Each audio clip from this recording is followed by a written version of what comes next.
आनी है रे यह दौलत आने जानी है, नदिया का बहना ये पानी है, नदिया का बहना पानी है, यह बहता ही रह जाएगा, प्रभु नाम पर तुझे पाएगा। बोल मन से पछताएगा, प्रभु नाम पर तुझे पाएगा।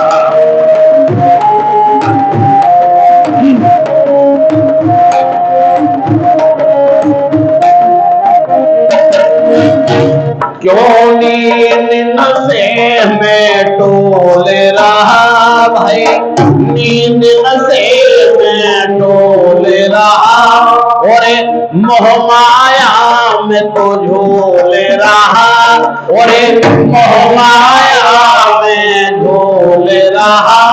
यह फूल तेरा कुमलाएगा, प्रभु नाम तुम्हारे पाएगा, फूल मन से पछताएगा, प्रभु नाम तुम्हारे पाएगा।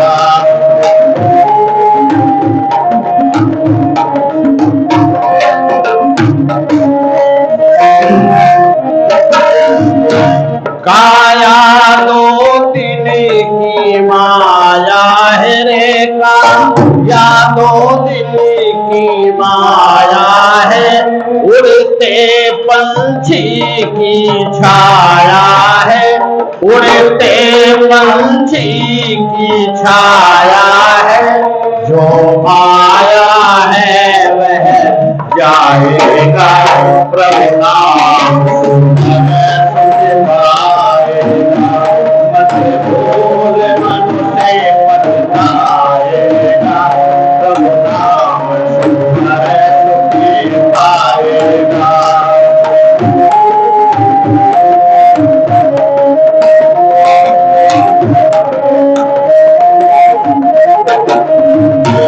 क्यों करता मेरा मेरा है, क्यों करता मेरा मेरा है, तो प्रभु का है प्रभु तेरा है, तो प्रभु का है प्रभु तेरा है, प्रभु सुमिरन से प्रभु सुमिरन से कर जाएगा, प्रभु नाम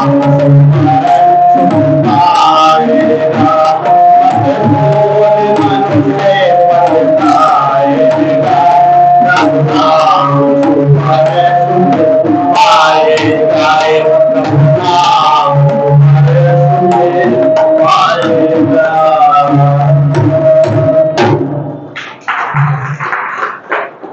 स्वागत है। मंत्री जी पधार चुके हैं।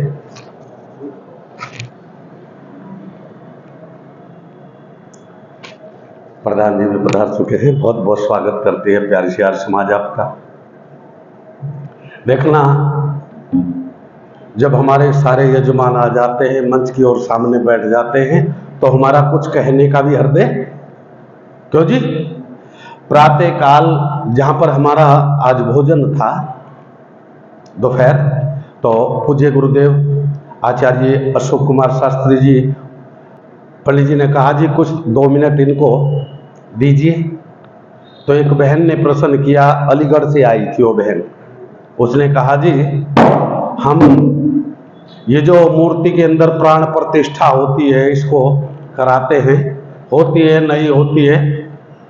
आचार्य जी ने बड़ी सुंदर बात कही कि तू आप उनके पास बैठ कर के कुछ कर ले, उनके अंदर असर, क्योंकि उसके अंदर खाली जगह नहीं, वो ठोस है, जड़ वस्तु है। बातें वो प्राण प्रतिष्ठा वहां होती है जहां दोनों एक जगह, क्यों जी? अब यहां मेरे अंदर मैं भी हूं और मेरा परमपिता परमात्मा भी है। बाहर कहीं प्राण प्रतिष्ठा, ये तो केवल पैसे कमाने का धर्म का धंधा है जी, कि हमने आज यहाँ मंदिर में मूर्ति की स्थापना की है, कल से यहाँ प्राण प्रतिष्ठा, उसको मैंने देखा है मेरे पास में ही, जहाँ आपकी कुटिया है, कुटिया के पास में ही एक दिन उसको चावल में मूर्ति को रखा, पूरे चावल उसके ऊपर, एक दिन उसको गेहूं में रखा, एक दिन मीठे में रखा, एक दिन दूध में रखा, एक दिन घी में रखा, ऐसे ऐसे एक दिन शहद में डुबो करके रखा। और ये सब सामान गया महाराज जी के पास, पंडित जी के पास में। अब इतनी बड़ी मूर्ति है, उसके ऊपर अनाज चढ़ाएंगे तो कुंटल तो हो ही जाएगा, और घी चढ़ाएंगे, घी का कनस्तर होगा, उसमें भी इतना ही होगा। क्यों जी? ये केवल कमाने की है, क्योंकि पत्थर को नहलाए उसे किसी ठंडी गर्म का। अच्छा एक बात बताओ माताओं बहनों, अगर हम जब सर्दी होती है, हमारे यहाँ ज्यादा सर्दी होती है ना उधर उत्तराखंड में, तो वहां गर्म पानी करते हैं, तब स्नान करते हैं, और फिर ठंडे जल का भर के लोटा शिव जी को स्नान कराते हैं। क्यों जी? उसको ठंडी नहीं लगती होगी कभी? ठंडी तो को प्रधान जी लगती होगी ना उसको भी, है? जब हमने स्नान गर्म में किया है तो उनको भी गर्म देना चाहिए, लेकिन ऐसा लोग नहीं करते। अच्छा कितना बहकावा है उसमें, कहते हैं दूध डाल लीजिए, केवल 2 बूंद दूध लोटे में डालते हैं। क्यों जी? और डाल करके चढ़ा देते हैं, इससे भगवान प्रसन्न होता है। देखना माताओं बहनों,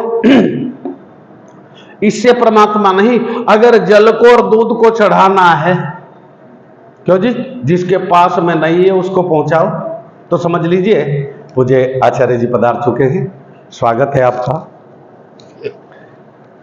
आचार्य राजवीर शास्त्री जी, देखना कितनी दूर से चल करके हर रोज सुबह भी शाम भी आते हैं, हम नमन करते हैं ऐसी महान मूर्ति को जो हमें सभी को इकट्ठा करने में प्रयासरत रहते हैं। आइए, मैं कह रहा था अगर हर दिन इसी कार्य में लगे रहे, कुछ लोग कहते हैं जी ये पहली सीढ़ी है।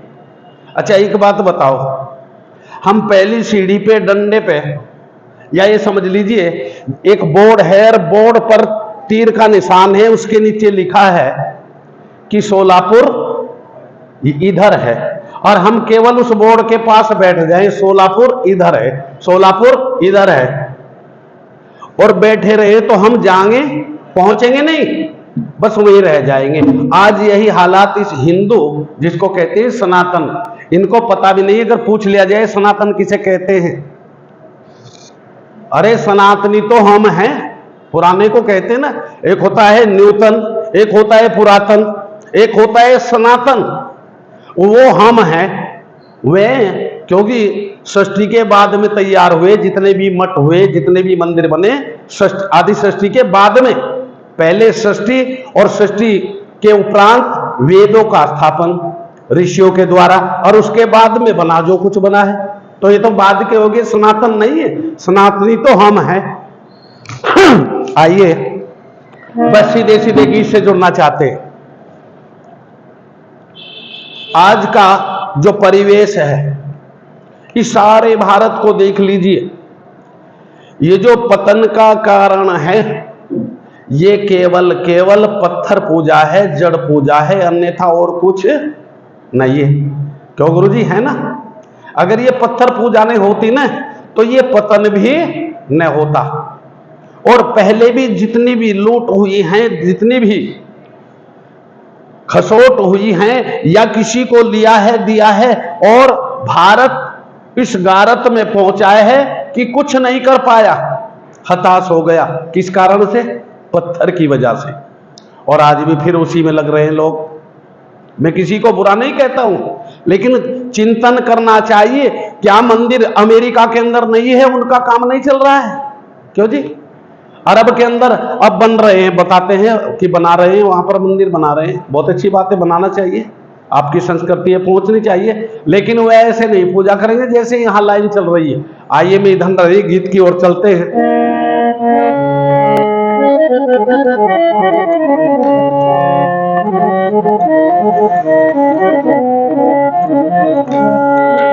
इतने पतन के बाद भी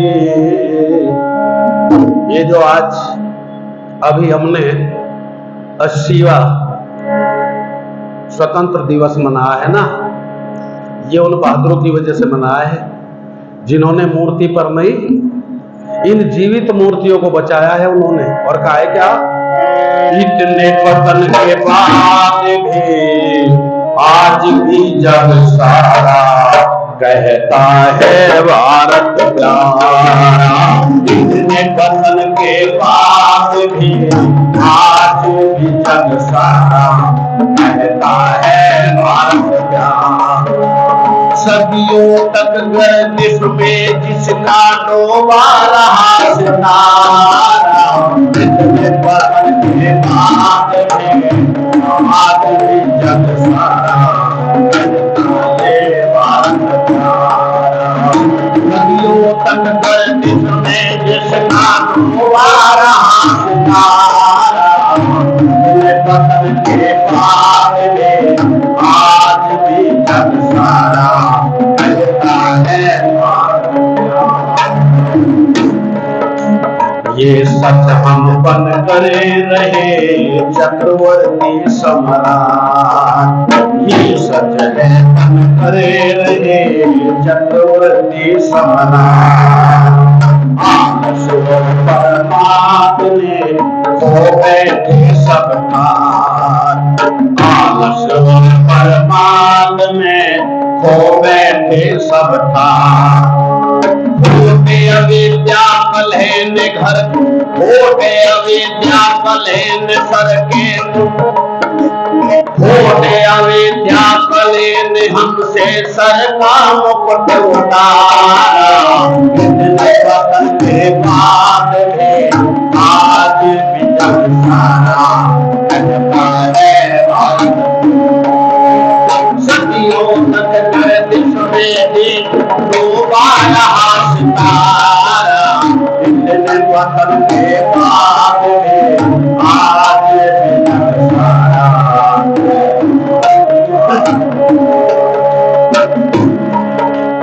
भारत में महाभारत के ऐसी छिड़ी लड़ाई, भारत में महाभारत के ऐसी छिड़ी लड़ाई। दादा से पोता लड़ा, भाई से लड़ा भाई, दादा से पोता लड़ा, भाई से लड़ा भाई।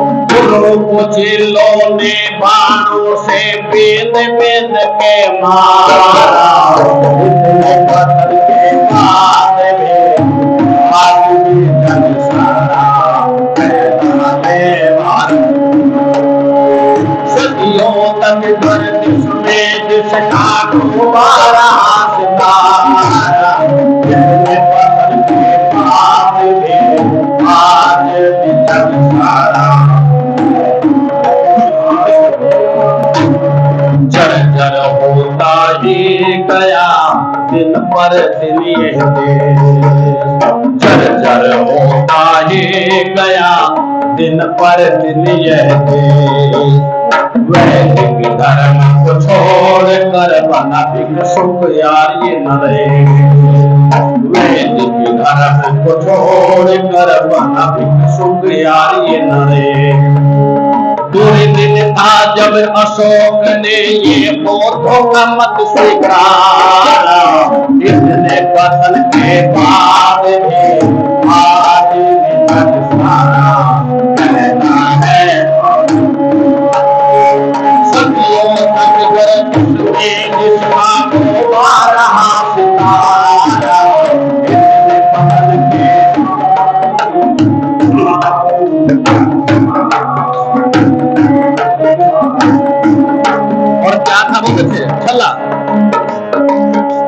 तक्षशिला नालंदा शिक्षा के केंद्रों पर, तक्षशिला नालंदा शिक्षा के केंद्रों पर। निर्बलता यह जान कर यवन बने हमलावर, निर्बलता यह जान कर यवन बने हमलावर। काल में आया बुद्धम शरणम गच्छामि का नारा, इतने पत्थर के बाद भी आज भी जग सारा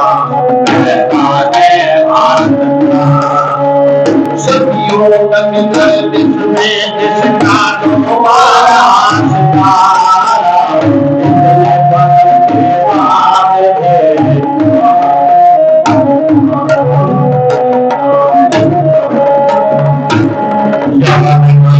अंग्रेज ने ताज और तख्त संभाला, यमन गए अंग्रेज ने ताज और तख्त संभाला, दयानंद से फिर गोबर की गाला, दयानंद से फिर गोबर की गाला। आजादी का बिगुल बाजार फूल बना अंगारा, बदल के बाद भी आज भी सारा मिलता है भारत प्यारा।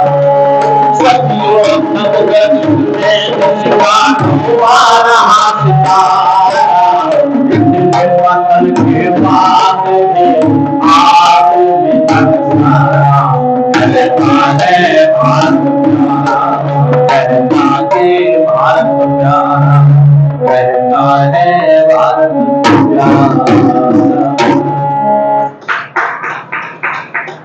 आज मुझे समय नहीं दिया था गुरुदेव, हो गया हो गया। हाँ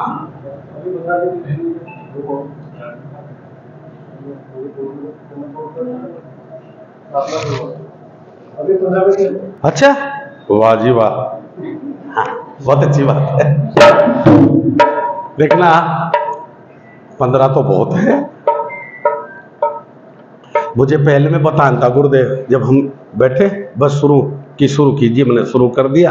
अब ये तो ऐसे ही होता है जैसे ड्राइवर नहीं कंडक्टर गाड़ी लेकर के चलता है ना, है जी।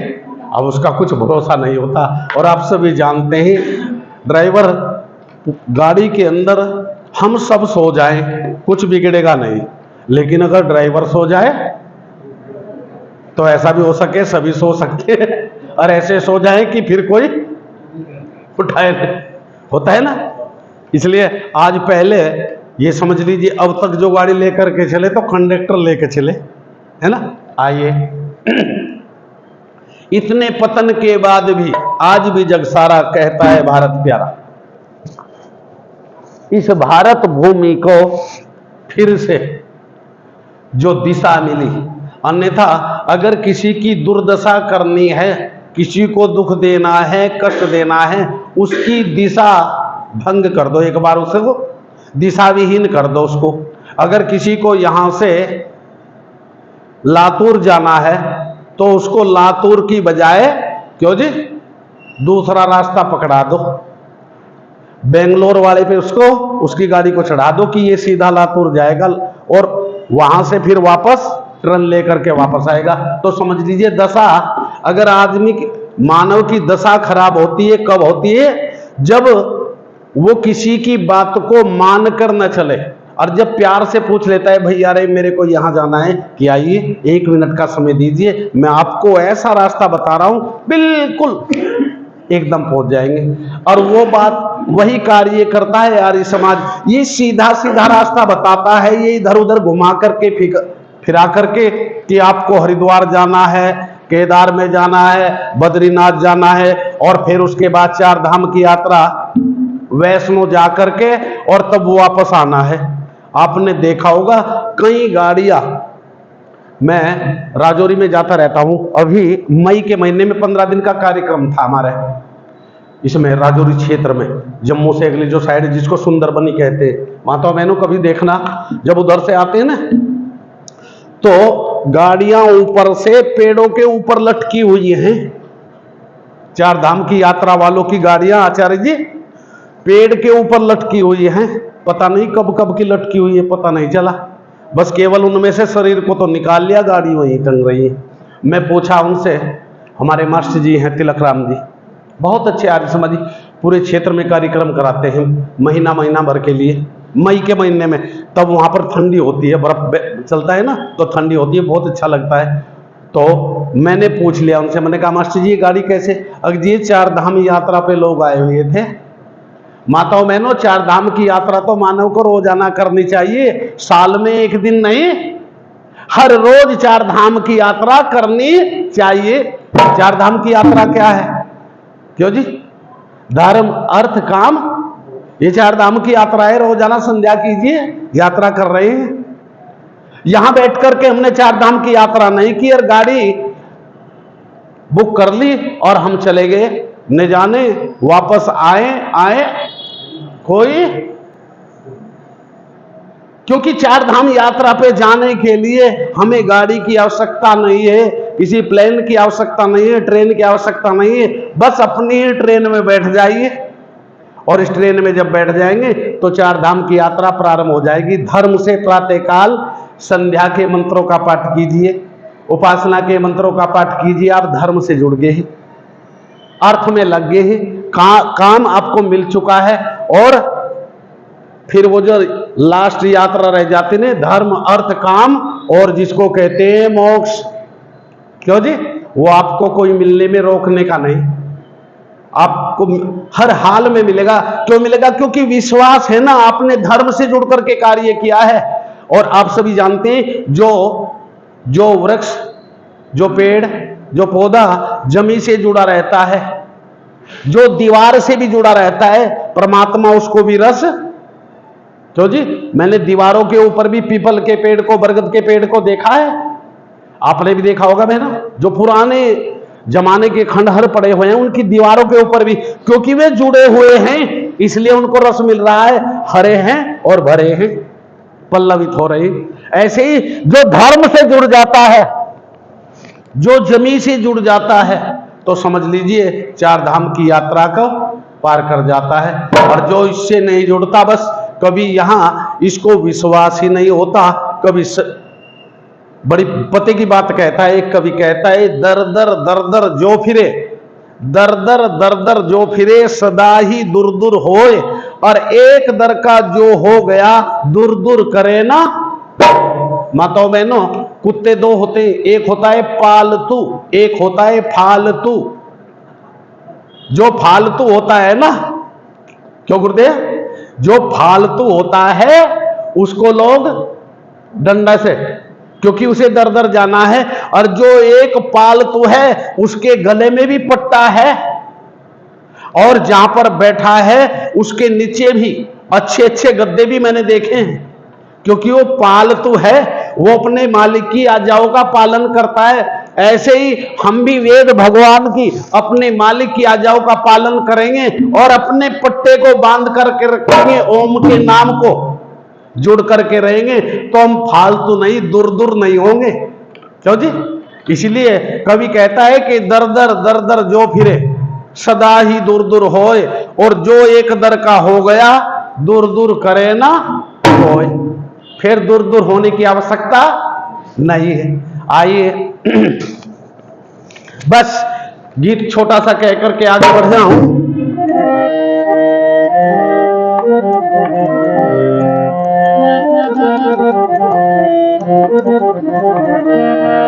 जिंदगी का सफर करने वाले, जिंदगी का सफर करने वाले, अपने मन का दिया तो जला ले। जिंदगी का सफर करने वाले, अपने मन का दिया तो जला ले।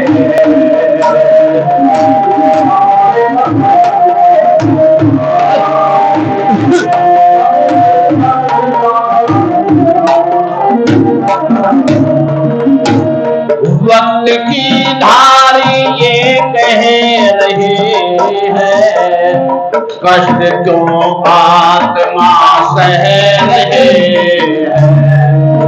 वक्त की धार ये कह रही है, कष्ट क्यों आत्मा सह रही है। देखिए सी जगह को खड़ा है, ज्ञान करूंगा जहां बह रही है। ज्ञान करूंगा जहां बह रही है। बढ़ के गंगा में डुबकी लगा ले, बढ़ के गंगा में डुबकी लगा ले, अपने मन का दिया तो जला ले, जिंदगी का सफर करने वाले, अपने मन का दिया तो जला ले।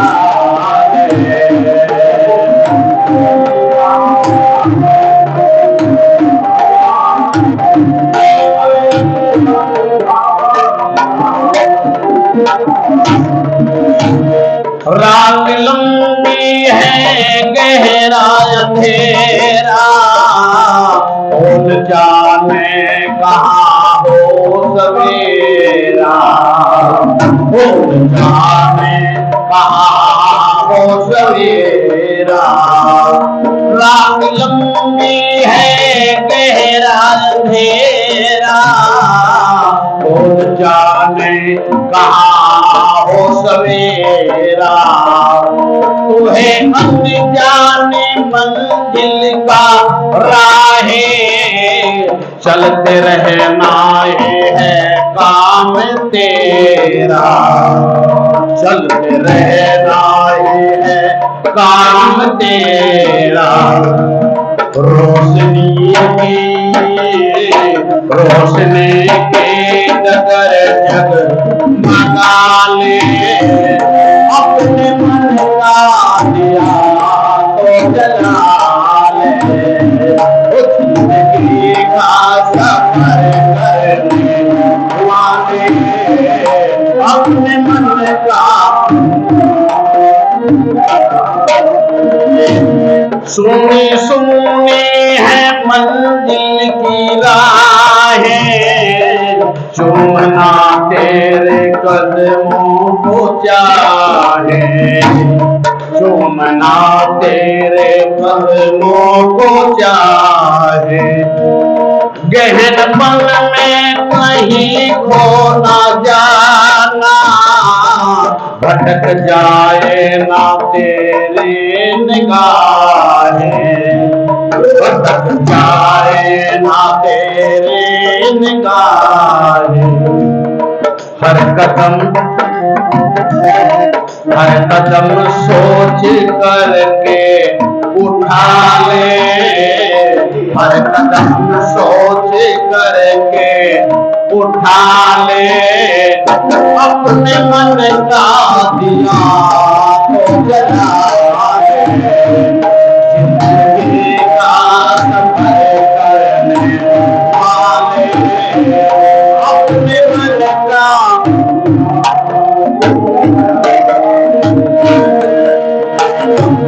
बस तुझे है अकेले ही चलना, बहुत मुमकिन है गिरना फिसल। अगर ये याद रहे ना मानव को कि मुझे अकेले आया हूं और अकेले ही मुझे चलना है। बस यहां पर धन इकट्ठा कौन सा करना है, जिसको कहते हैं धर्म धन, जिसको कहते हैं शुभ कर्म। शुभ कर्मों को संचित करके जब चलता है तो समझ लीजिए उसकी मंजिल आसान हो जाती है। मैंने प्रातःकाल भी आपसे प्रार्थना की थी कि जब हमें कहीं जाना होता है, सफर में यात्रा में जाना होता है, तो हमें कुछ छोटा छोटा सामान अपने साथ में रखना पड़ता है, और जो बिना सामान के ट्रेन में चढ़ जाता है पता नहीं टीटी उसको कहां उतार दे। क्यों जी? बस तुझे है अकेले ही चलना, बहुत मुमकिन है गिरना फिसलना, बहुत मुमकिन है गिरना फिसलना। गिर के गिरना नहीं बात कुछ दे, है बड़ी बात गिर के संभलना, है बड़ी बात गिर के संभलना। ये पथिक बातें मन में संभाले, ये पति के बातें दिल में समा ले, अपने मन का दिया को जला ले, जिंदगी का सफर करने वाले, अपने मन का दिया को जला ले, अपने मन का दिया को जला ले, अपने मन का दिया को जला ले।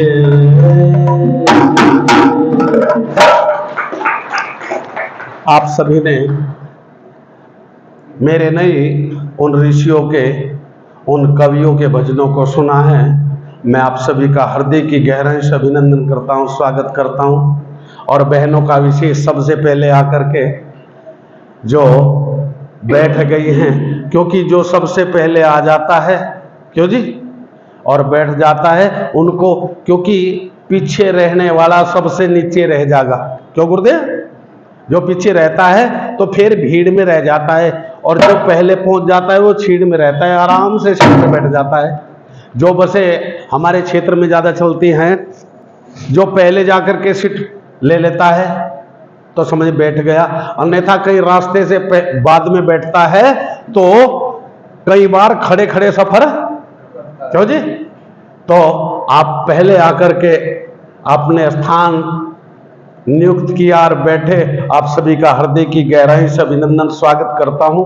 प्रभु से यही प्रार्थना करता हूं कि अपने परिवारों के अंदर ऐसी ही बहनें और ऐसे ही भाई, ऐसे ही नौजवान साथी जैसी हमारी प्यारी सी आर्य समाज को मिले हुए हैं, इनको कोटि कोटि सभी का आभार, अभिनंदन, स्वागत। इति ओम सब।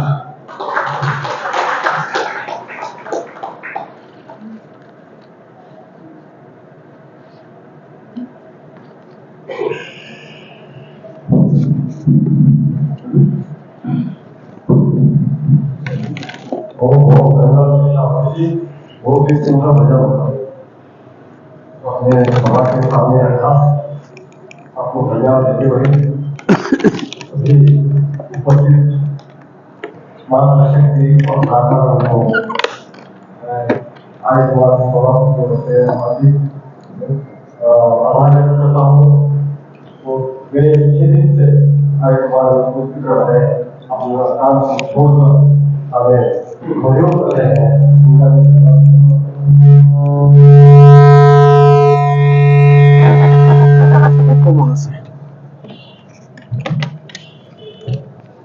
इसके पश्चात आर्य जगत के विद्वान पूरे उत्तर भारत में हैदराबाद है, ऐसे विद्वान जो आपको मिले हो, उनका मैं धन्यवाद करता हूँ।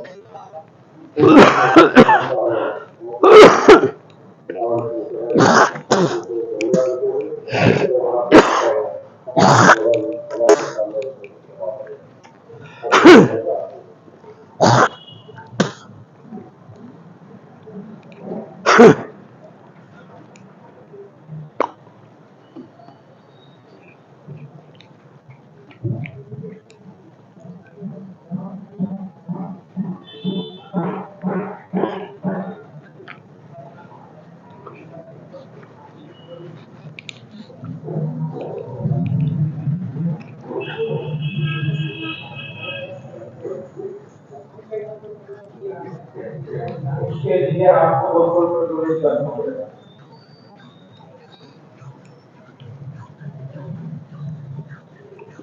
ठीक है जी, बोतल में आइए और फिर ये सारे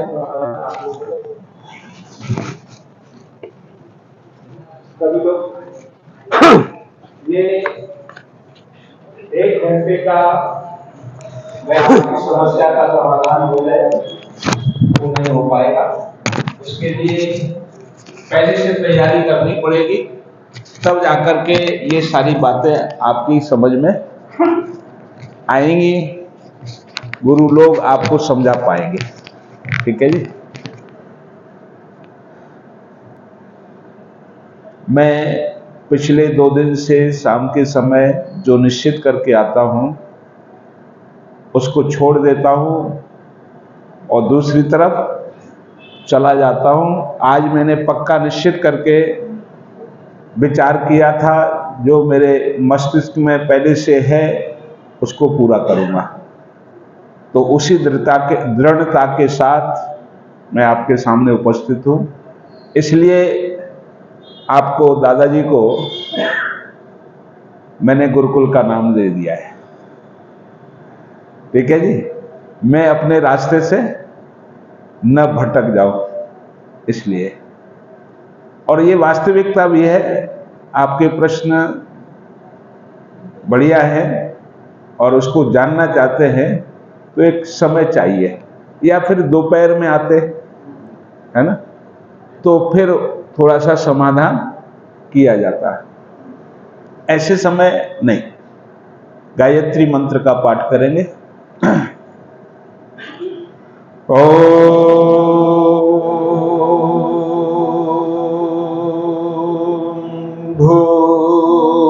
भूर्भुवः स्वः तत्सवितुर्वरेण्यं भर्गो देवस्य धीमहि धियो यो नः प्रचोदयात्। ॐ शतो मा सद्गमय तमसो मा ज्योतिर्गमय मृत्योर्मा अमृतं गमय। सम्मान्य आचार्य जी, राजवीर जी शास्त्री, जिनके मुखारविंद से बहुत ही सुंदर मन कर रहा था सुनते ही जाएं, ऐसे भजनों के गायक, संगीत के मर्मज्ञ राजवीर जी शास्त्री, राजवीर सिंह जी शास्त्री आर्य, जिनका साथ दे रहे थे राजकुमार जी, प्रधान जी, मंत्री जी, कोषाध्यक्ष जी, समस्त अधिकारीगण, वंदनीय मातृशक्ति, भद्र पुरुषों, बच्चों, मेरे साथ एक वाक्य फिर से बोल लें, जो पिछले 2 दिन से मैंने बुलवाया है उसी को बोल लेते हैं। बोलिए ओम। हे परम पिता परमात्मा, मैं सत्संग में बैठा हूं। मैं अपने आप को गौरवशाली अनुभव करता हूं। वास्तव में हम सब गौरवशाली हैं, जो हमें सत्संग का लाभ प्राप्त हुआ है, लाभ प्राप्त कर रहे हैं। सत्संग कहते किसको हैं? तो कुछ विद्वानों ने कहा सतां सज्जनानां आचारः सदाचारः, और सत्पुरुषों का संग करना सत्संग है। परंतु सत्संग का अर्थ है जहां सत्य का संग किया जाए, सत्य का आचरण किया जाए, सत्य को जाना जाए। जिस सभा में, उसका नाम सत्संग है। सत्य कितने हैं? सत्य कितने हैं? 3 हैं। सत्य कितने हैं? 3 हैं। और वो कौन कौन से हैं तीनों सत्य? ईश्वर, जीव और प्रकृति, संसार।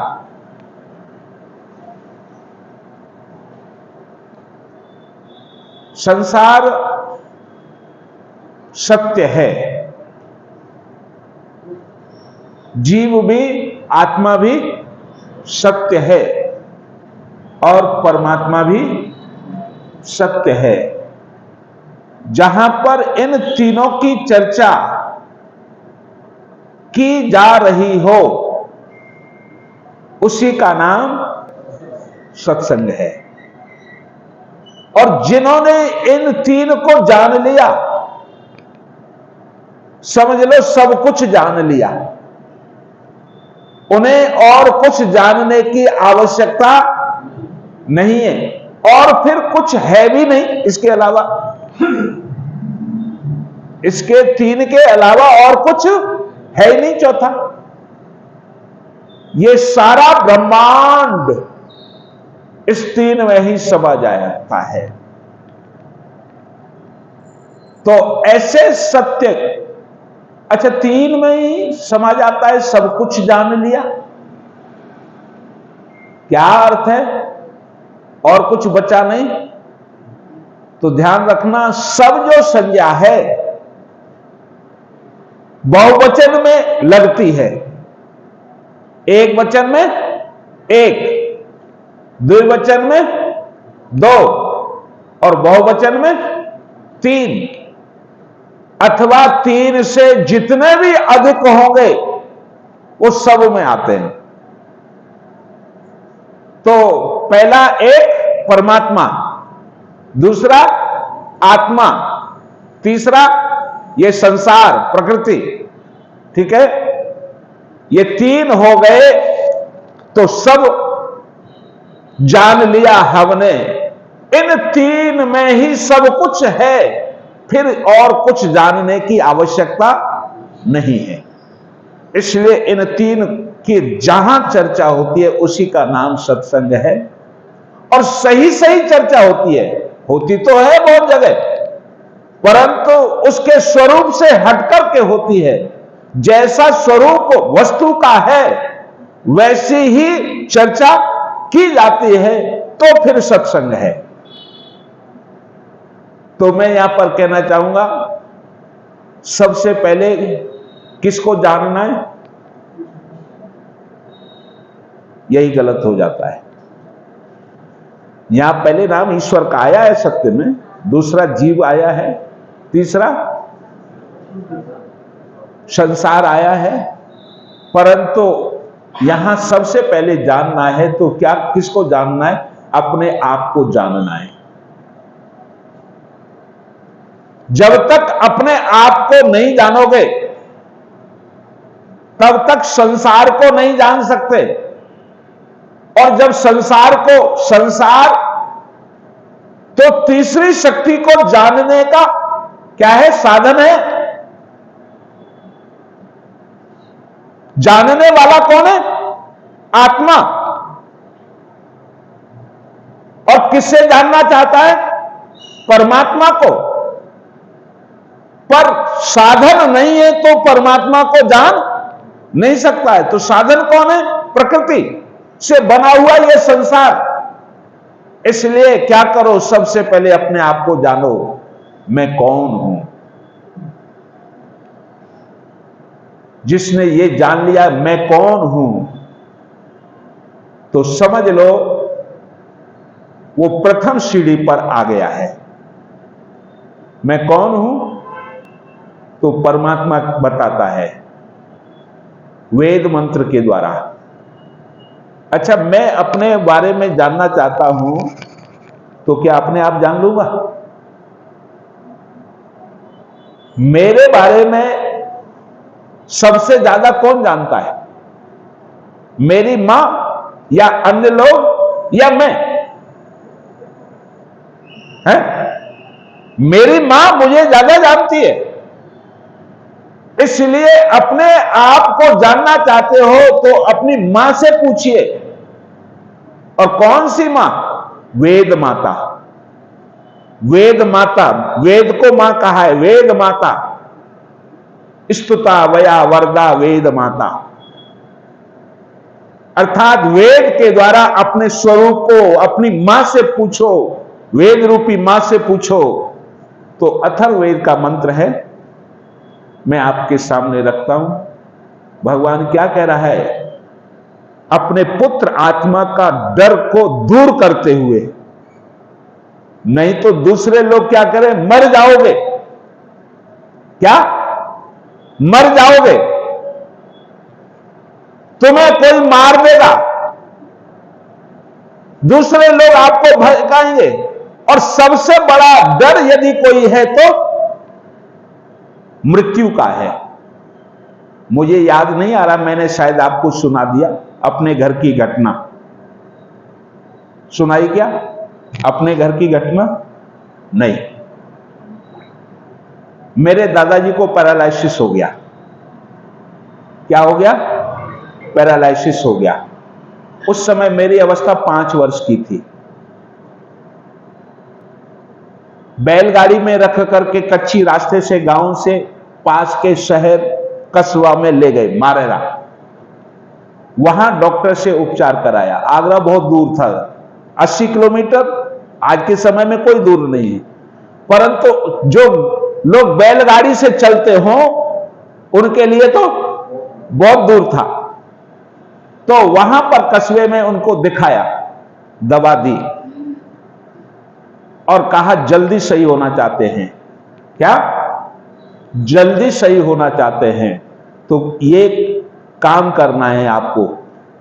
दादाजी के सामने बोल रहे हैं, परिवार के लोगों को, मेरे पिता आदि को, इनको कबूतर का मांस का रस निकाल करके, बना करके रस निकाल करके, है ना, सोरुआ कहते हैं लोग, हां, उसको निकाल करके इनको पिलाना है। तो दादाजी बोले, बोल तो नहीं पा रहे थे, परंतु अपनी तुतलाती भाषा में बोले, मैं ठीक हो जाऊंगा। बोले बिल्कुल ठीक हो जाओगे, क्योंकि उसके अंदर गर्मी होती है, कबूतर में विशेष गर्मी होती है, और वो चीज आप खाओगे तो सही हो जाओगे। फिर दादाजी कहते हैं, मरूंगा तो नहीं, मरूंगा तो नहीं। तो डॉक्टर देखने लगा, बोल क्या रहे? बोले मरना तो है, पर अभी सही हो जाओगे। तो दादाजी कहते हैं, जब मरना ही है तो अभी मर जाऊं। पता नहीं कौन से मैंने पाप किए थे जिसके कारण मेरा आधा अंग खत्म हो गया। कम से कम आत्मा तो बची है? और क्यों पाप करूं मैं, जीव हत्या करूं, इस मरे हुए शरीर को, आगे मरे हुए शरीर को बचाने के लिए मैं ये नहीं खा सकता। तो डॉक्टर बोला, ले जाओ, फिर मेरे यहां इनका इलाज नहीं है। तो दादाजी बोले, मुझे ऐसे डॉक्टर से उपचार कराना भी नहीं है, मरना मंजूर है। और बच्चों से कहा, अपने बच्चों से, ले चलो घर, ले चलो। बैठक पर उनको डाल दिया, लिटा दिया। किसान होने के नाते लहसुन बहुत होता है। सर्दी के दिन थे, उन्होंने विचार किया, इसमें भी कम गर्मी नहीं है लहसुन में, और वो एक एक दिन में अग्नि में भुनवा करके 100-100 ग्राम, 150 ग्राम खा जाते। ज्यादा जलन पड़ेगी, ज्यादा गर्मी होगी, जल्दी मर जाऊंगा, कोई बात नहीं है, पर वो मरे नहीं। 1 महीने में फिट होकर के चलने लगे और 95 वर्ष की आयु तक उन्होंने जीवन जिया और सुंदरता के साथ जिया। आर्य, उस समय वो आर्य नहीं थे, फिर वो आर्य हुए और आर्य होकर के पता नहीं कितने लोगों को आर्य बनाया।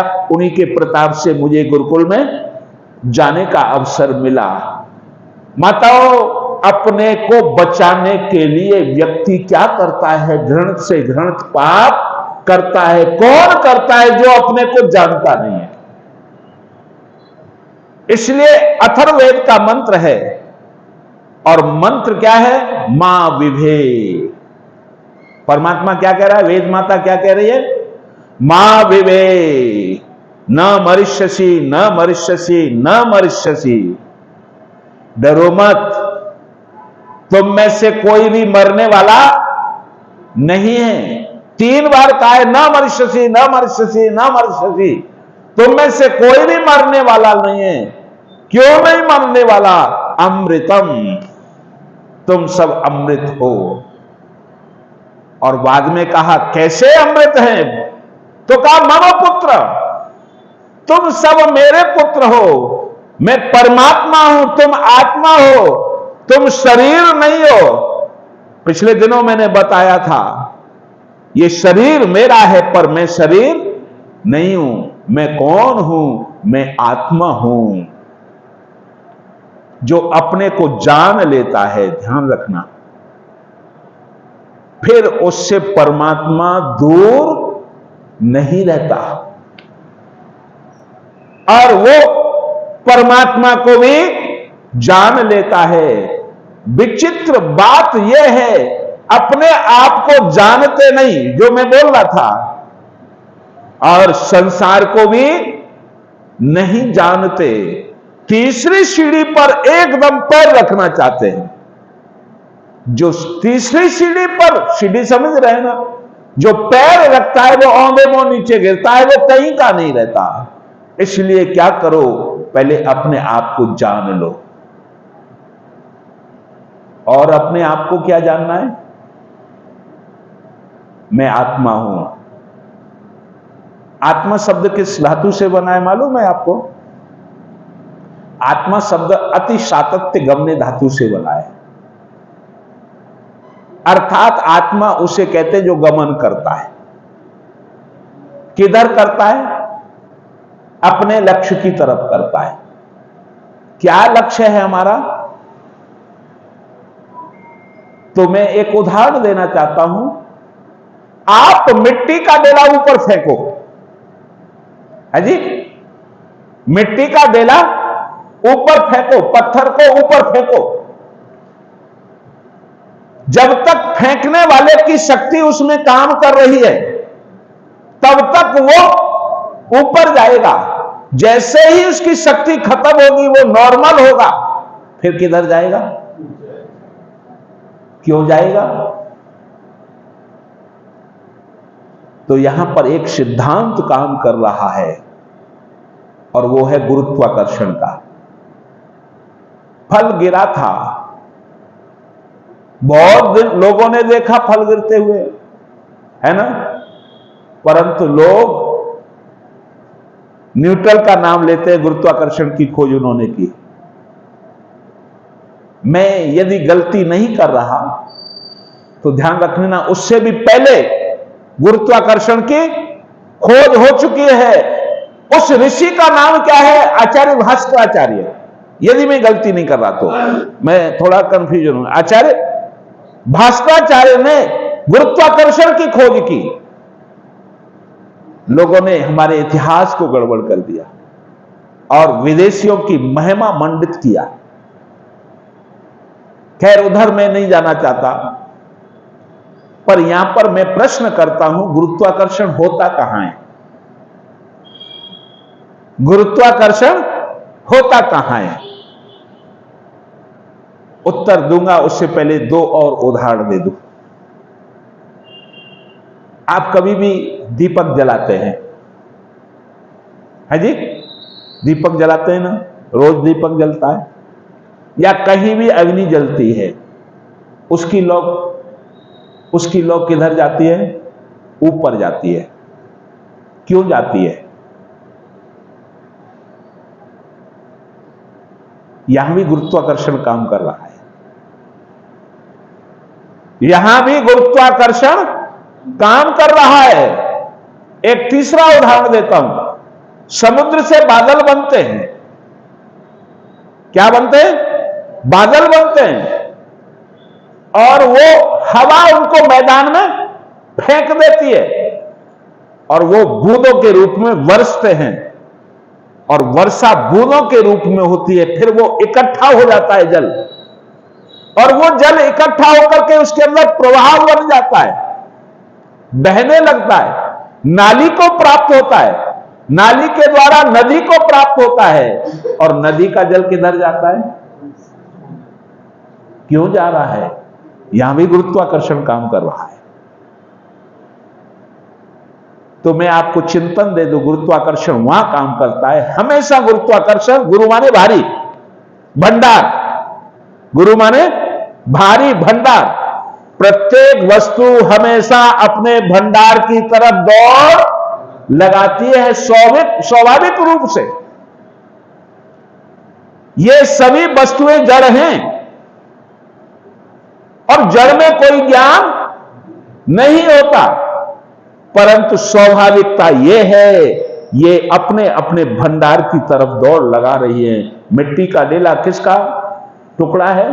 पृथ्वी का है, इसलिए वो पृथ्वी की तरफ दौड़ लगाया।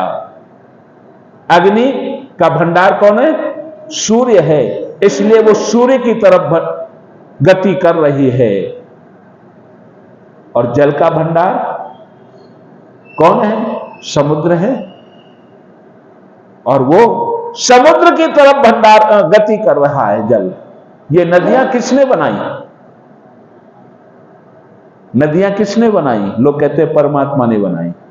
मैं कहा करता हूं परमात्मा ने भी नहीं बनाई है, तो फिर किसने बनाई? तो मैं कहूंगा जल ने बनाई। मिट्टी काटते हुए अपने प्रियतम भंडार से मिलने के लिए वो तब तक मिट्टी को काटती रही जब तक वो जल समुद्र में नहीं मिल गया, तब तक वो मिट्टी को काटते रहे, जिससे रास्ता बन गया अपने भंडार से मिलने का। पर एक बात यहां और कह दूं मैं आपसे, क्या एक बूंद की शक्ति है जी समुद्र तक पहुंचने की? नहीं है। ऐसे ही हम में से किसी एक व्यक्ति की शक्ति नहीं है जो भगवान से मिल सके। ध्यान रख लेना, एक बूंद जैसे ही धूल में गिरेगी स्वयं धूल बन जाएगी, वहां तक नहीं पहुंचेगी। इसलिए जब बहुत सारी बूंदें इकट्ठी हो जाती हैं तब वो समुद्र तक पहुंचती है। पर भगवान ने जल को ये फेंका क्यों, वर्षा क्यों की?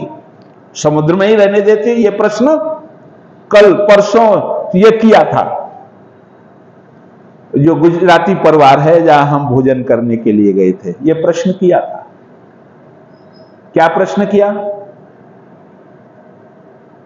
आत्मा जन्म से पहले, सृष्टि से पहले मुक्त थी, तो भगवान को क्या आवश्यकता पड़ी संसार बनाने की? है जी, क्या आवश्यकता पड़ी संसार बनाने की? ऐसे मुक्त रहने देता। तो ध्यान रख लेना, मुक्त का अर्थ है छूटना, और छूटने की संज्ञा कब होगी? जब वो बंधन में होगा। बिना बंधन के छूट ही नहीं सकता। जो छूटा है उसे कोई नहीं कहेगा कि छूटा, मुक्त ही। बहुत सारे शब्द द्वंद्वात्मक होते हैं, ज्यादातर द्वंद्वात्मक। दो अर्थों को एक अर्थ से दूसरा अर्थ जाना जाता है। रात्रि के जानने से दिन जाना जाता है। जिसने रात्रि नहीं जानी है वो दिन को नहीं जान सकता है। जिसने सुख नहीं जाना है वो दुख को भी नहीं जान सकता है। ये सारे के सारे शब्द द्वंद्वात्मक है। धर्म है, कब है धर्म? जब अधर्म है। ऐसा कोई एक शब्द है जो अकेला हो? सुख के साथ दुख है, दुख के साथ सुख है। तो ध्यान रख लेना, एक शब्द मुझे मिला है जो अकेला है, और वो कौन है? वो आनंद है। वो कौन है? आनंद है। आनंद का जोड़ीदार है क्या? क्योंकि जिसका गुण आनंद है उसका भी जोड़ीदार कोई नहीं है। अर्थात परमात्मा का जोड़ीदार कोई नहीं है। इसलिए वो आनंद एक है, क्योंकि परमात्मा एक है। तो मुक्ति का अर्थ क्या है? छूटना है। तो माताओं सज्जनों, जल भगवान ने क्यों अलग किया? वो तो था ही समुद्र में, तो संसार का उपकार करने के लिए। क्या समुद्र के जल से संसार का उपकार होगा? पी पाएंगे? है जी? एकदम खारा। हमने एक बार चख लिया तो थूकना ही पड़ा, और यदि पी भी लिया तो आप बीमार पड़ जाएंगे, उल्टी दस्त हो जाएंगे, पीने लायक नहीं है। परंतु भगवान ने क्या किया? सूर्य की किरणों से भाप बना करके शुद्ध जल ले लिया, और शुद्ध जल लेकर के क्या किया? सारी पृथ्वी को बरसा दिया। और वो जल जीवन देते हुए है, पेड़ पौधों को, वृक्षों को, लताओं को, कीट पतंगों को है जीवन देते हुए नदी को प्राप्त किया। नदी में भी बहुत सारे जीवों को जीवन देते हुए वो जल निरंतर बह रहा है, फिर अपने उसी भंडार में मिल गया, खारी में। क्या कहना चाहता हूं? हम सब भी उससे अलग हुए। किस लिए? संसार का उपकार करने के लिए, समाज की सेवाएं करने के लिए। और ये समाज सेवा ही परमात्मा की भक्ति है, भगवान से मिलने का रास्ता है। जीवन देना ही भगवान से मिलना है। वैसे हम कुछ जीवन दे नहीं सकते, परंतु उसकी जो व्यवस्था बनी हुई है उसे बनाए रखना ही भगवान से मिलना है। विषय ज्यादा लंबा हो जाएगा, पूरा विषय नहीं हो पाएगा, इसलिए मैं अपनी बात को समेटता हूं। जल अपने भंडार से मिलना चाहता है, अग्नि अपने भंडार से मिलना चाहती है, और मिट्टी का डेला अपने भंडार से मिलना चाहता है। ये सब के सब जड़ हैं या चेतन है? जड़ है। इनको ये ज्ञान है, हमारा भंडार ये है। स्वाभाविकता, ज्ञान तो नहीं है कहूंगा मैं, स्वाभाविकता है, हमारा भंडार ये है। और हम कौन हैं? जड़ है या चेतन है? चेतन है। क्या हमें ज्ञान है? हमारा लक्ष्य क्या है? हमारा भंडार कौन है? हम तो इस संसार को ही सब कुछ समझते हैं, जबकि ये संसार साधन है। ये निश्चित है, बिना संसार के कोई काम नहीं कर सकते, साधन नहीं होगा, ये शरीर नहीं होगा, आत्मा कुछ नहीं कर सकती, और आपस के संबंध नहीं होंगे तो ये अकेला शरीर भी, कल मैं उदाहरण दे रहा था, ये अकेला शरीर भी कुछ काम नहीं कर सकता। इसलिए भगवान ने ये सुंदर शरीर दिया और ये सुंदर संसार में भेजा। इस संसार में, इसका भी नाम संसार है। आप कहेंगे कहां है संसार इसका? तो लोग कहते हैं अमुक व्यक्ति संसार छोड़ के चला गया। कौन सा संसार छोड़ के जाते हैं? तो लोग तो समझते हैं ये संसार छोड़ के जाते हैं, है ना। इस संसार को छोड़ के आत्मा कहीं जा भी नहीं सकती, जहां भी जाएगी वो संसार हमेशा रहेगा, और भगवान कहीं भेज भी नहीं सकता, ये काम नहीं कर सकता है भगवान, ये संसार रहेगा। तो फिर क्यों कहते हैं संसार छोड़ के चले गए? बोले सही है, बिल्कुल सही है, जिस संसार में आए थे उसी संसार को छोड़ करके जाते हैं। अच्छा, संसार शब्द का अर्थ क्या है? तो संसार शब्द के कई अर्थ हैं। क्या क्या है मैं यहां सुना दूं। एक तो संसरति इति संसार, जो सरकता रहता है उसका नाम संसार है। और किस लिए सरकता रहता है मालूम है? बदलता रहता है, उसका नाम संसार है। इस शरीर में परिवर्तन न हो, बच्चा बच्चा ही रह जाए तो सारी नींद उड़ जाएगी। बरसात बरसात ही होती रहे जीवन चलेगा, और वर्षा न हो तो जीवन नहीं चलेगा, है ना। क्या चाहिए? सर्दी भी चाहिए, गर्मी भी चाहिए और बरसात भी चाहिए। ये परिवर्तन होता रहता है तो मस्ती आती है। एक कितना भी अच्छा मौसम हो, बढ़िया से बढ़िया हो, लंबे समय तक आप रहें, बढ़िया से बढ़िया भोजन हो और आपको खिलाते रहें, आप ऊब कर करके भागेंगे। ऐसा देखने को मिलता है, आप अनुभव करते हैं। एक बार मेरे साथ घटना हुई, मुझे किसी इवेंट वाले ने बुक किया। क्या करना है? विवाह पढ़ना है। दिल्ली वाले व्यक्ति ने, उनको आर्य पुरोहित चाहिए, तो नंबर मेरा कहीं से मिल गया, बुक कर दिया। दक्षिणा भी तय हो गई, क्योंकि वो कर लेते हैं, दक्षिणा वगैरह सब तैयार तय कर लेते, हो गई। बोले, मैंने पूछा होगा कहां? तो आगरा का 1 नंबर का होटल, मुगल होटल। अब तो और भी कई हो गए हैं, एक से एक 5 स्टार होटल है। तो मुगल होटल में मैं पहुंच गया। कितना समय है? 6 बजे शाम को, और आप 4 बजे आ जाएं, उससे पहले भी कुछ करना है। मैं पहुंच गया। मैंने होटल वालों से पूछा, विवाह किधर है ये इन बच्चों का? बोले पीछे लॉन में है, तालाब के किनारे। मैं वहां गया तो क्या देखा, जैसे गांव में मेला लगता है वैसा वहां पर लगा हुआ था। मैंने सोचा यहां तो कुछ और है, यहां विवाह का कार्यक्रम नहीं है। क्या दुकानें लग रही थी, कुछ कपड़े भी बिक रहे थे, कुछ चूड़ियां भी बिक रही थी, पुरानी ठेल थी, उस पर पुराना स्टोव था और पुराने स्टोव पर चाय बन रही थी, लोग कुल्हड़ में ले रहे थे, और एक पुरानी चारपाइयां थी जिस पर कोई भी कुछ बिछा नहीं था, रस्सियां टूट करके नीचे कुछ लटक रही थी, केवल एक एक मसंद उस पर रखी हुई थी। लोग कुल्हड़ में चाय ले रहे थे और चारपाई पर बैठ रहे थे, चुस्की ले रहे थे और कह रहे थे, आहा मजा आ गया, मजा आ गया। मैं ये खेल देखा तो चक्कर आ गया। मैंने कहा किससे पूछूं? तो फोटोग्राफरों से पूछा। मैंने कहा भैया यह क्या कार्यक्रम है? बोले शादी का है, विवाह का है। शादी तो बोले, वो विवाह तो बोले शादी का है? मैंने कहा ऐसा कैसा?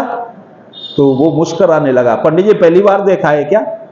मैंने कहा हां, होटल में तो बहुत बार आया हूं, परंतु पहली बार देख रहा हूं। ये क्या खेल है? बोले ये दोनों पार्टियां दिल्ली की है और वहां पर बिल्डिंगों में ये रहती है। गांव का कभी नजारा देखा नहीं, गांव में मस्ती कैसे आती है ये कुछ देखा नहीं, इसलिए इन्होंने होटल में वो गांव के मेले की व्यवस्था कर ली है और ये मस्ती के लिए है। मैंने कहा गांव में भी मस्ती आती है क्या?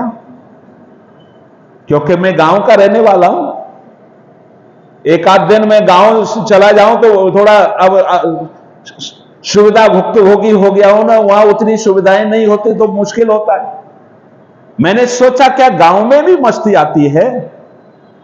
तो ध्यान रख लेना, आती है। जब ऊब जाते हैं मकानों में, हैं छोटे छोटे घोंसलों में रह करके, तो खेतों की तरफ घूमना आनंद और सुखद होता है। बढ़िया बढ़िया खाकर के कभी चटनी से भी खाने में मस्ती आती है, क्योंकि परिवर्तन ही जीवन है। इसलिए संसार उसे कहते हैं संसरति इति स संसार, जो सरकता रहता है। माताओं सज्जनों, एक संसार का अर्थ है, कुछ लोगों ने, पौराणिकों ने संसार का अर्थ क्या किया? असार। क्या किया? संसार असार है। असार का मतलब अ माने नहीं, सार माने सार, जिसमें कोई सार नहीं है, जो सार रहित है ना, उसे संसार कह दिया। और कहा जिसमें सारे दुखड़े ही दुखड़े हैं, दुख ही दुख हैं, कष्ट ही कष्ट हैं। संसार में रहोगे तो कष्ट मिलेंगे ही मिलेंगे। दुखिया सब संसार, नानक दुखिया सब संसार, ये सारा संसार दुखिया है, यहां रहोगे तो दुख ही मिलेंगे। तो क्या अर्थ किया? असार अर्थ किया। मैंने कहा कौन सी बुद्धि से जोड़ दिया? संसार शब्द लिखेंगे तो पहले स लिखा जाएगा, ऊपर बिंदी है, इसको क्या बोलेंगे? सम बोलेंगे। सम उपसर्ग है, शब्द से पहले उपसर्ग लगता है, और सार शब्द है। सम उपसर्ग पूर्वक सार शब्द से संसार शब्द बना है। इसका अर्थ है सम माने अच्छी तरह से, भली भांत, लगातार, निरंतर। सम्यक सारो विद्यते स संसार, जिसमें सार ही सार भरा है, जिसमें जीने की कला भरी पड़ी है, उसका नाम संसार है। और इसका बनाने वाला कौन है?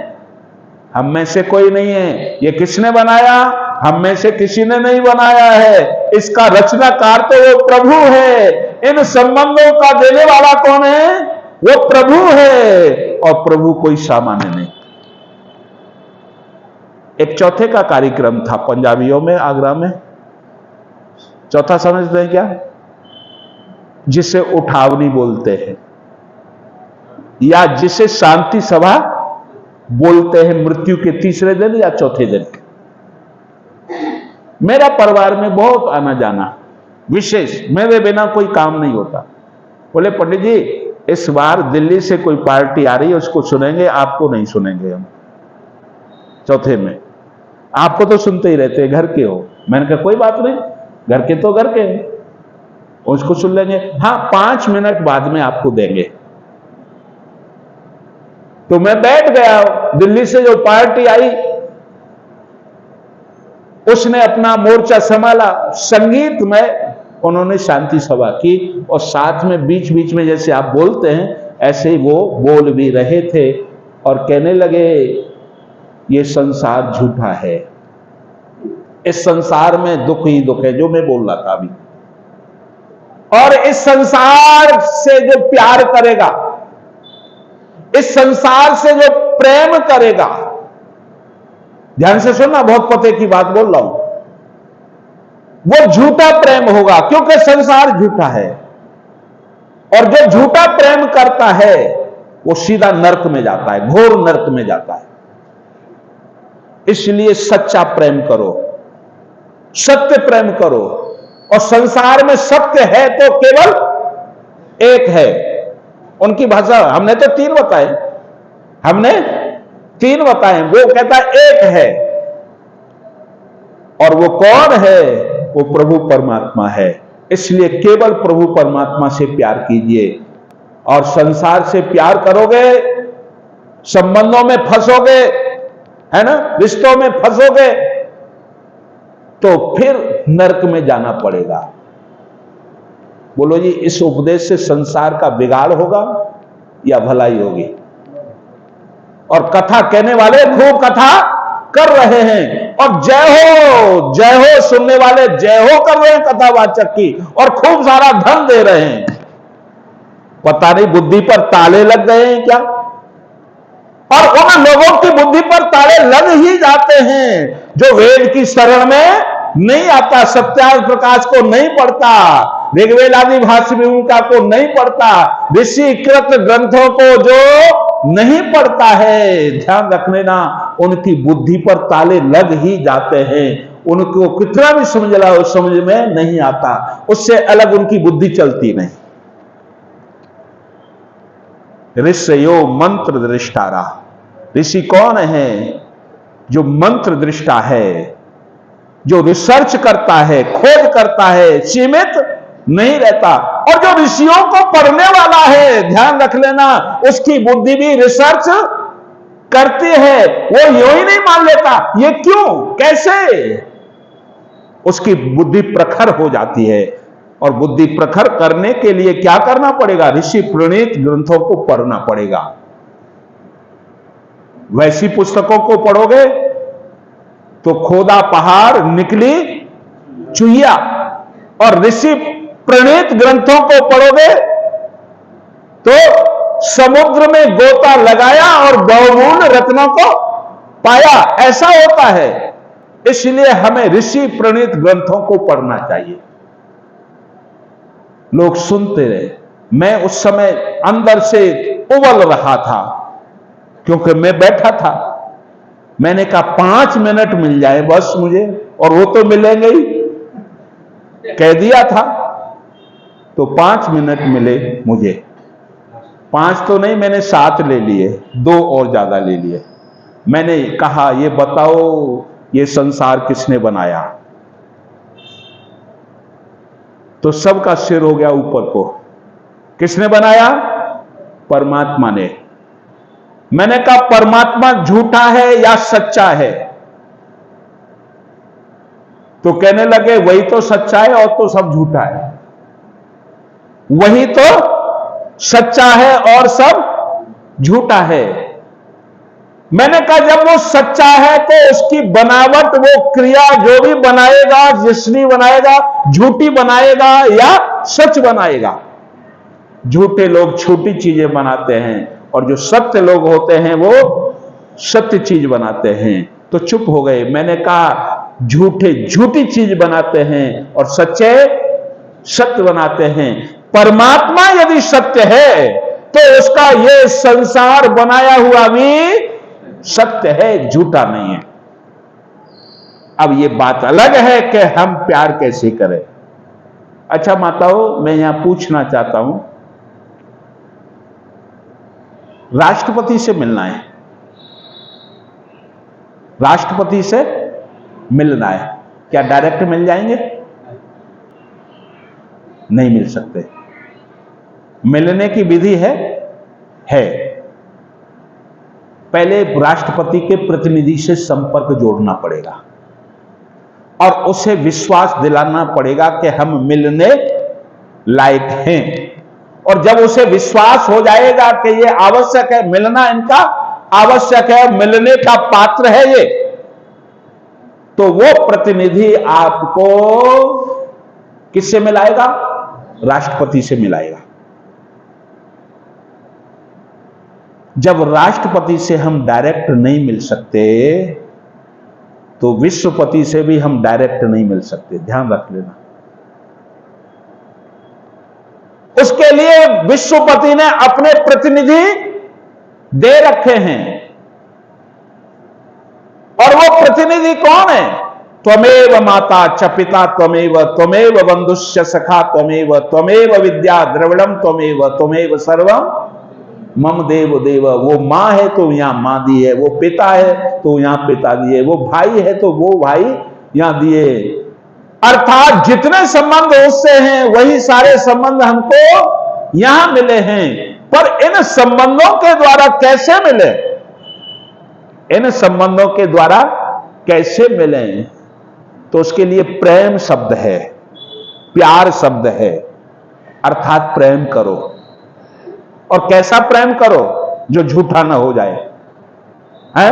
क्योंकि झूठा प्रेम करेंगे तो नरक में जाना पड़ेगा, और यह बात बिल्कुल सत्य है।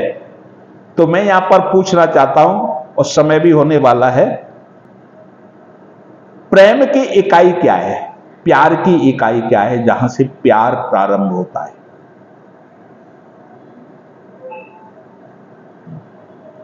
पुत्र, मां पुत्र से प्यार करती है तो सबसे पहले क्या देखती है? पिता पुत्र से प्यार करता है या पुत्र पिता से प्यार करता है तो क्या देखता है? दो भाई भाई प्यार करते हैं तो सबसे पहले क्या देखते हैं? पति पत्नी प्यार करते हैं तो सबसे पहले क्या देखते हैं? और आज के कल के शब्दों में कहो, दो प्रेमी और प्रेमिका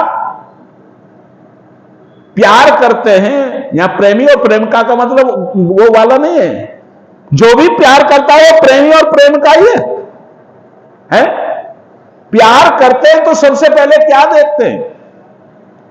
तो मैं आपको बता देता हूं, वो प्रारंभिक इकाई है दो आंखें। क्या है?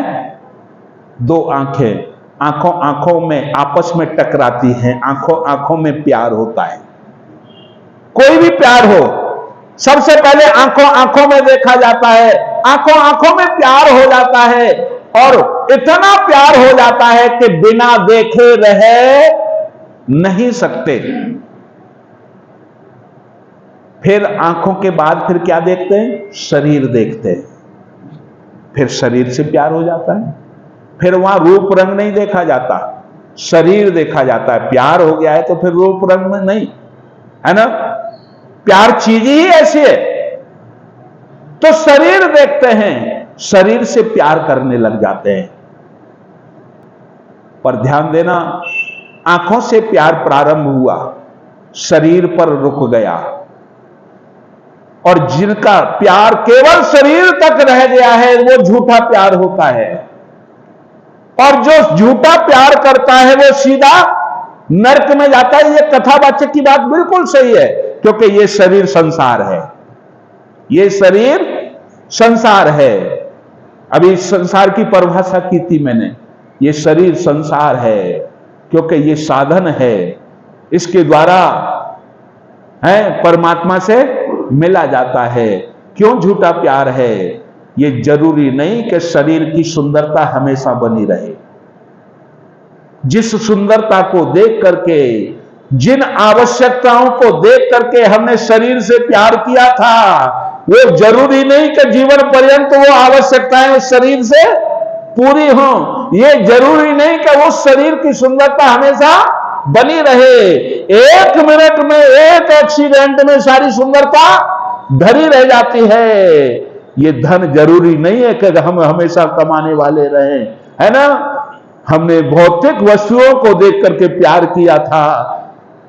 ऐसा जो व्यक्ति प्यार करता है उसका प्यार टूट जाया करता है बीच में, और वो प्यार यहां से हट करके दूसरी जगह सुंदर कोई चीज दिखाई देती है वहां चला जाता है। जहां दूसरी जगह आवश्यकताओं की पूर्ति होने लगती है वहां चला जाता है। ऐसे प्यार करने वाले, बिल्कुल सत्य है, वो नरक में जाते हैं। वो अधूरा प्यार है, झूठा प्यार है। फिर सच्चा प्यार क्या है? इस शरीर से आगे क्या है? इस शरीर से आगे आत्मा है। ध्यान देना, हमारा प्यार प्रारंभ हुआ आंखों से, शरीर तक गया, और शरीर के बाद कहां पहुंचा? आत्मा की गहराइयों में उतर गया। और जो लोग आत्मा से प्यार करने लग जाते हैं ना, फिर शरीर चाहे कितना भी गड़बड़ हो जाए, किसी काम का न रहे, बिल्कुल गड़बड़ हो जाए, शरीर की सुंदरता बिल्कुल खत्म हो जाए, ध्यान रख लेना वो प्यार कम नहीं होता। एक भी श्वास बची हुई है, एक भी श्वास बची हुई है, हम सारा सब कुछ उस श्वास को बचाने के लिए खर्च कर देते हैं। यह है प्यार अंतिम समय तक। ये आत्मा किसका पुत्र है? परमात्मा का है। जो परमात्मा के पुत्र से प्यार करता है, ध्यान रख लेना, परमात्मा उससे प्यार करता है। कबीरा मन निर्मल भया, जैसे गंगा नीर, पाछे पाछे हर फिरे, कहत कबीर कबीर। कुछ लोग परमात्मा से मिलना चाहते हैं, है ना, और कुछ लोगों से परमात्मा मिलना चाहता है। बोलो जी कौन बड़ा है? एक व्यक्ति राष्ट्रपति से मिलना चाहता है और दूसरा राष्ट्रपति उस व्यक्ति से मिलना चाहता है। बड़ा कौन है? जिससे राष्ट्रपति मिलना चाहता है। कब मिलना चाहता है? जब हमारा मन निर्मल हो जाता है, निष्कपट होता है ना, बिल्कुल मन रहित हो जाता है, अंदर और बाहर एक हो जाता है, और समस्त प्राणियों से आत्मवत सर्वभूतेषु या पश्यति स पंडित, जो समस्त प्राणियों में अपनी आत्मा के दर्शन करता है। क्योंकि आत्मा परमात्मा का पुत्र है, तो परमात्मा उसको ढूंढता है, उससे प्यार करता है। यह है परमात्मा से मिलने का रास्ता। और ये जब तक संसार नहीं होगा, संसार माध्यम है, झूठा नहीं है। इसलिए ध्यान रखना, ये तीनों ही सत्य हैं। परमात्मा की चर्चा तो मैं कर चुका हूं, परमात्मा के स्वरूप को बता चुका हूं। क्लेश कर्म विपाका शरीर परामृष्टि पुरुष वेश ईश्वर। सुखान सही रागा दुखान सही द्वेष, जो राग और द्वेष से परे है, जिसे राग बांधता नहीं है और द्वेष अलग नहीं करता है, वो किसी से द्वेष नहीं करता है। ये राग द्वेष तो आत्मा के अंदर होते हैं, संसार में अंदर होते हैं, अज्ञान के कारण हुआ करते हैं। और जिसके पास बिल्कुल लेश मात्र भी अज्ञान नहीं है, वो परमात्मा है जो तीनों को जान लेता है। और जहां तीनों की सही सही चर्चा होती है उसका नाम सत्संग है। तो ये तीनों की चर्चा कहां सही होती है जी? आर्य समाज में होती है ना। तो आर्य समाज ही सत्संग करता है, और तो बस ढोंग करते रहते, उल्लू बनाते रहते हैं और अपना उल्लू सीधा करते हैं। तो थोड़ी सी चर्चा मैंने की, 5 मिनट ज्यादा हो गए, मैं अपनी वाणी को यही विराम देता हूं। ओम शांति। हाँ जी, आपने बोला आनंद का दूसरा सिक्का नहीं है, पहलू नहीं है। आनंद का दुख नहीं हो सकता।